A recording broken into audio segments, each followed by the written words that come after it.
Gračanice, kad bar ne bi bilo od kamenja, kad bi se moglo u visine uzneti. Gračanice, da si nam bar jabuka, da te možemo staviti u nedre i zagrejati te studeno od starosti. Da nam bar poljima oko tebe nisu predaka davnih razvejane kosti. Da te bar možemo podići na taru, u Kalenićku portu te preneti. Zaboraviti likove na tvom oltaru. Protestni skup koji su valjevski gimnazijalci najavili pre izvesnog vremena održan je tek danas, budući da se povodom jučerašnjeg narodnog mitinga u Beogradu učenici najstarije obrazovne ustanove u gradu nisu okupljali.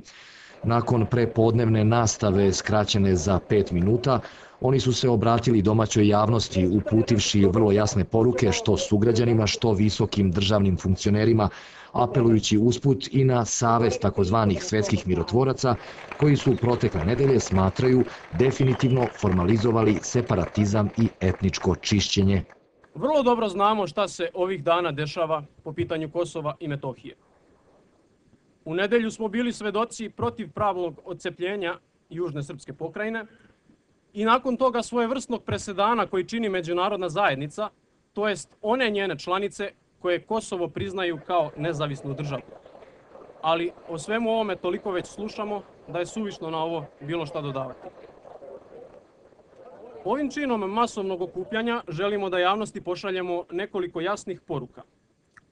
Pre svega, želimo da kažemo da nam nije svejedno. Nismo ravnodušni. Nama je naprotiv itekako stalo do sudbine našeg naroda. Delimo mišljenje svih naših sugrađana, a njih je ogromna većina, koji smatraju da Kosovo jeste i bit će uvek Srbija i da ga kao nezavisno ne treba priznavati. Isto toliko želimo da iskažemo našu iskrenu podršku sunarodnicima koji tamo žive, jer njima je više nego ikada potrebno da je ostatak Srbije uz njih. Zato, pored ovoga, šaljemo apel svima onima koji su u situaciji da mogu da pomognu tim nedužnim ljudima, da dobrom voljom i svojim delovanjem uliju nadu i daju im razlog da ostanu na svojim vekovnim ognjištima.